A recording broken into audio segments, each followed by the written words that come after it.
लोगों के काम करने की एफिशिएंसी में इतना फर्क क्यों होता है? 24 आवर्स में कोई कितना काम कर सकता है? सवाल तो बहुत हैं, पर जवाब। हाय कुशल। हाय श्वेता।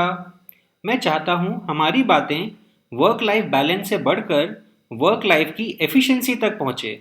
ऑफ कोर्स, एफिशिएंसी तो हम सबकी लाइफ में बहुत इंपॉर्टेंट रोल प्ले करती है। ग्रेट। लास्ट एपिसोड में हमने बात की थी वर्क लाइफ बैलेंस के बारे में। कुशल, आपने कहा था कि वर्क लाइफ बैलेंस हमारे काम करने के तरीके पर निर्भर करता है। बिल्कुल श्वेता। और काम एफिशिएंटली हो ये वर्क लाइफ बैलेंस का एक इम्पॉर्टेंट पहलू है। वर्क लाइफ बैलेंस मेंटेन करने के लिए ये बहुत ज़रूरी है कि आप अपना काम एफिशिएंटली करें। अगर आपकी एफिशिएंसी हाई होगी तो आप वही काम कम एनर्जी खर्च करके कर सकेंगे और फिर आप अपनी लाइफ भी एंजॉय कर पाएंगे। अगर आपकी एफिशिएंसी लो होगी तो छोटे से छोटा काम में भी बहुत मेहनत लगेगी और आप थक हार के फ्रस्ट्रेट हो जाएंगे। कुशल, मैंने देखा है कि जो काम एक आम आदमी 8 घंटों में करता है, वही काम कुछ लोग आधे घंटे में करके निकल जाते हैं।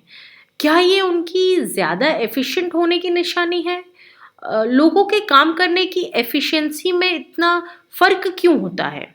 क्या हम भी अपनी काम करने की एफिशिएंसी इम्प्रूव कर सकते हैं? अरे अरे, इतने सवाल! लगता है एफिशिएंसी इम्प्रूव करने के तरीके जानने के लिए तुम बहुत उत्सुक हो, और होना भी चाहिए। अपने आप को अपग्रेड करने के लिए आपका एफिशिएंट होना बहुत ज़रूरी है। डेफिनेटली अपनी एफिशिएंसी को इम्प्रूव किया जा सकता है। ध्यान से सुनो। हमारी एफिशिएंसी दो चीज़ों पर डिपेंड करती है। एक तो हम अपने काम में कितने सक्षम हैं, और दूसरा ये कि काम करते वक्त हम कितने फोकस्ड हैं।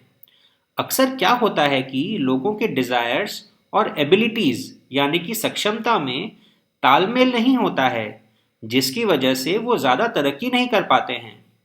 अब जैसे कि इंडिया में यूजुअली जो स्टूडेंट्स मैथ में अच्छे होते हैं वो इंजीनियरिंग में चले जाते हैं, और जिन्हें बायो अच्छा लगता है वो मेडिकल के लिए ट्राई करते हैं।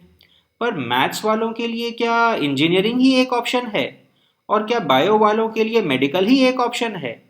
आजकल तो कितने सारे अलग अलग करियर ऑप्शंस अवेलेबल हैं, और हर एक फील्ड में खूब तरक्की करने का पूरा स्कोप है।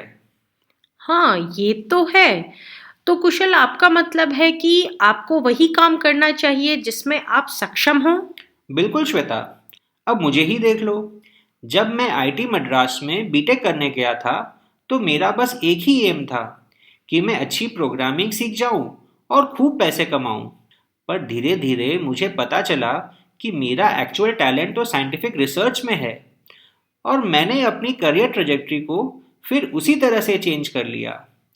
अगर मैं भी सिर्फ प्रोग्रामिंग के पीछे पड़ा रहता तो नौकरी ज़रूर मिल जाती, पर शायद कुछ खास नहीं कर पाता। हाँ कुशल, आप सही कह रहे हो, पर हर कोई आपकी तरह ऐसे कॉम्प्लेक्स प्रॉब्लम्स इतने सिंपली तो नहीं सॉल्व कर सकता ना। श्वेता, ये एक्चुअली बहुत सिंपल है।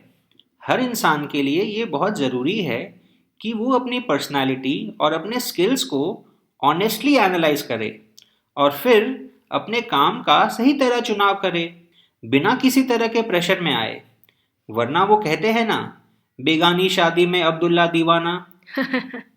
खुद के साथ ऑनेस्ट होना सबसे इम्पोर्टेंट बात है।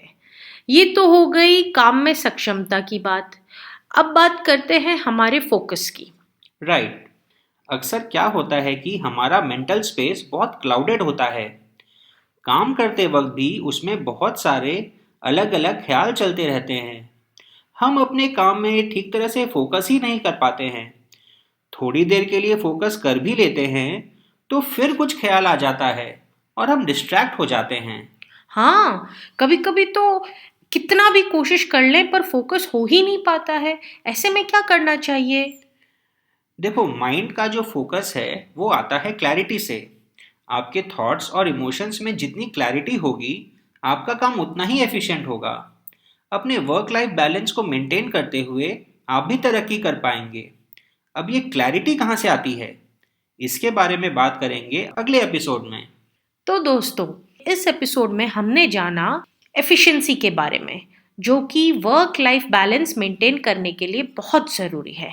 और ये एफिशिएंसी आती है क्लैरिटी से, जिसके बारे में हम आपको अगले एपिसोड में बताएंगे।